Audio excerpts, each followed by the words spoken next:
नमस्कार जय जगन्नाथ आम आज 10टी गुरुत्वपूर्ण क्विज जानिबा। प्रथम प्रश्न हृत्पिंडर स्पंदन केउ यंत्र द्वारा मपा जाइथाए? ऑप्शन क लैक्टोमीटर, ऑप्शन ख थर्मोमीटर, ऑप्शन ग टेथोस्कोप, ऑप्शन घ कार्डियोग्राम। यार सठिक उत्तर होची ऑप्शन ग टेथोस्कोप। द्वितीय प्रश्न शरीर तापमात्रा केउ यंत्र द्वारा मपा जाइथाए? ऑप्शन क कैलोरीमीटर, ऑप्शन ख थर्मोमीटर, ऑप्शन घ कैलोरीमीटर, ऑप्शन घ फोटोमीटर। यार सठिक उत्तर होची ऑप्शन ख थर्मोमीटर। 3 नंबर प्रश्न रक्तचाप केउ यंत्र द्वारा मपा जाए?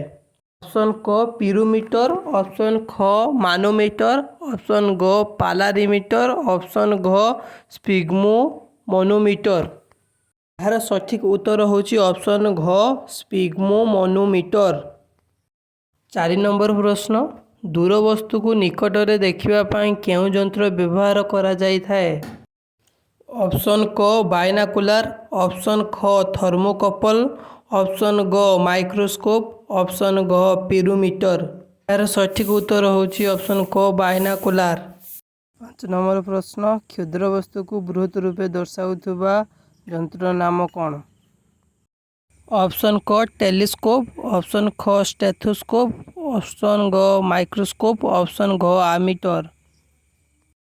सठिक उत्तर होची ऑप्शन ग माइक्रोस्कोप। 6 नंबर प्रश्न गैस चाप मापक यंत्र ना कौन? ऑप्शन क आमीटर, ऑप्शन ख बारोमीटर, ऑप्शन ग मोनोमीटर, ऑप्शन घ एमिमोमीटर।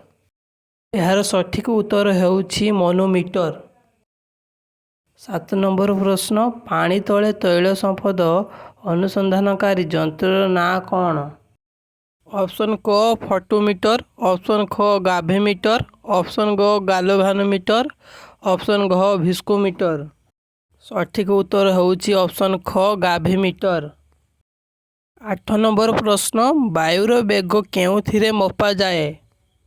ऑप्शन क टाकोमीटर, ऑप्शन ख बारोमीटर, ऑप्शन ग मोनोमीटर, ऑप्शन घ आनेमोमीटर।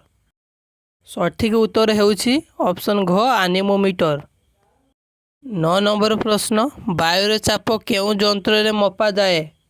ऑप्शन क बारोमीटर, ऑप्शन ख गाभेमीटर, ऑप्शन ग गालोभानोमीटर, ऑप्शन घ भिस्कोमीटर। सठिक उत्तर होची ऑप्शन क बारोमीटर। 10 नंबर प्रश्न इलेक्ट्रोमैग्नेटिक प्रक्रिया केउथिरे व्यवहृत हुए? ऑप्शन क गालोभानोमीटर रे, ऑप्शन ख मोनोमीटर रे, ऑप्शन ग जेनरेटर रे, ऑप्शन घ थर्मोकपल रे। सठिक उत्तर ऑप्शन ग जेनरेटर रे। Thanks for watching.